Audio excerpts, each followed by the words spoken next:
The case of Keely Bunker is a tragic and shocking crime that occurred in Tamworth, Staffordshire in September 2019. Keely Bunker was a 20-year-old woman whose life was tragically ended by her childhood friend, Wesley Street, on the way home from celebrating her birthday.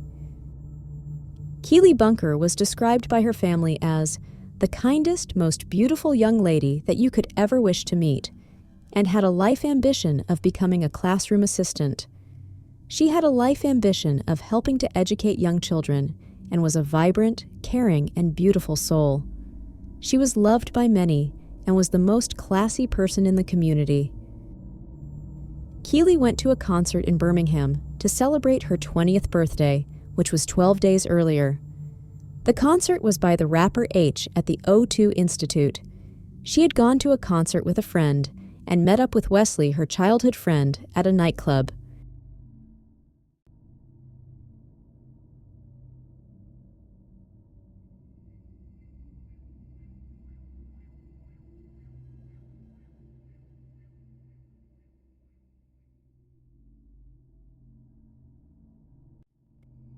After enjoying, dancing, and spending time partying with each other, they decided to move to their houses as it was late at night. 3 friends went to the concert and the nightclub with Keely. One of them was Monique Riggin. She was the last person to see Keely alive, apart from the killer. She saw Keely and Wesley hugging each other and remembered Keely telling her, "Love you," before they parted ways at about 4 p.m. at night. She also said she tried to persuade Keely to stay at her house, but Keely insisted on going home with Wesley, whom she trusted as a childhood friend. Monique was worried and didn't want Keely to go alone at night. She trusted Wesley to walk her home safely. The next day, Keely had a job interview for a teaching assistant position at a primary school. She was excited about the opportunity and had prepared well for it. However, she never made it to the interview and was nowhere to be seen or heard. Her family was worried when she did not answer their calls or messages, and they reported her missing to the police. They launched a massive search effort involving friends and volunteers, hoping to find her. Wesley was identified as the last person to have seen Keely alive.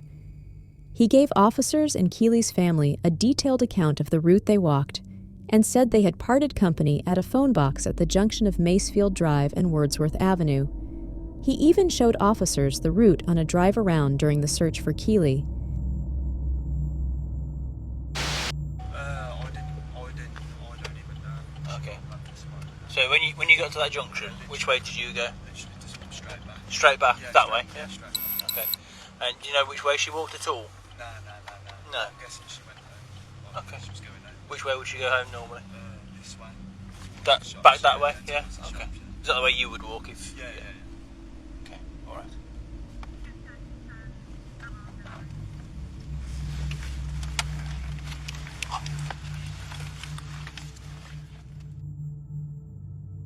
He had offered to walk her home after they celebrated her 20th birthday at a concert in Birmingham.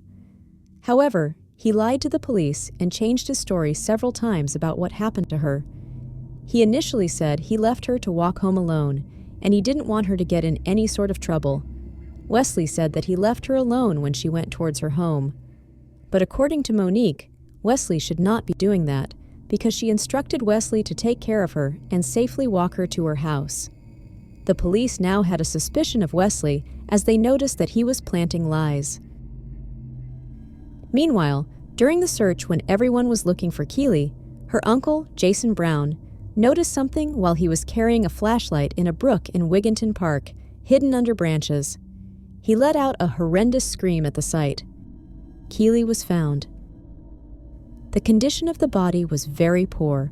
Her underwear was pulled down over her trainers, and she was lying face down in a brook.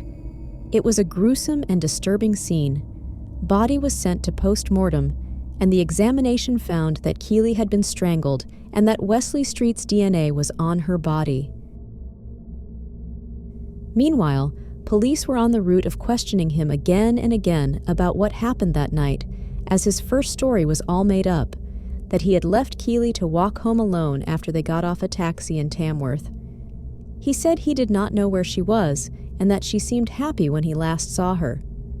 The second time his story was different, he told the police that he and Keely had walked to Wigginton Park, where he had sex with another woman he did not know. He said he then left Keely in the park, alive and well, and went home.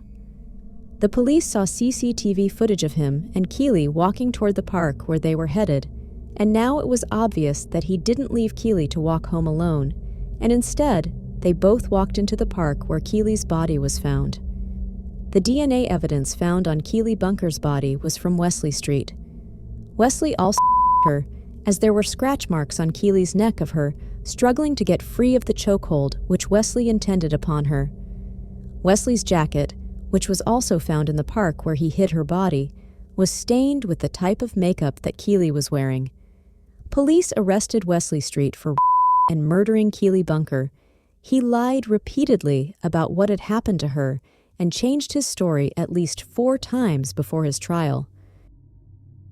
Finally, he told the court that he and Keely had walked to Wigginton Park, where they had consensual sex.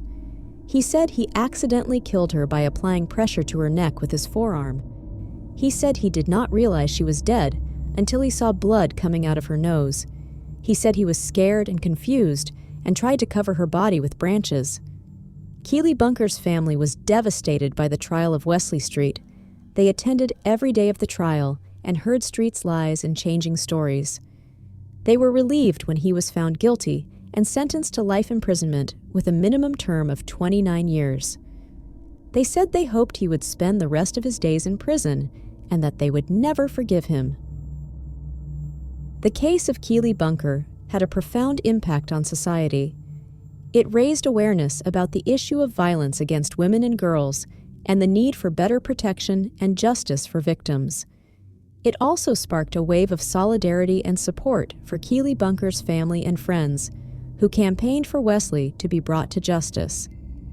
It also highlighted the importance of consent and respect in sexual relationships and the dangers of trusting someone who may have ulterior motives. It also showed the courage and resilience of Keely Bunker's family and friends, who endured the pain of losing her and hearing Wesley's lies and changing stories. This case teaches us that one of the ways to prevent is to be aware of the risks of binge drinking and how it can impair our judgment and ability to consent or resist, as Keely and her friends drank at the party, which is also the reason of this tragedy. According to some studies, alcohol is involved in most sexual assaults, especially among young adults, and it can make victims less able to discern potentially dangerous situations and perpetrators more likely to ignore or misinterpret signals of consent.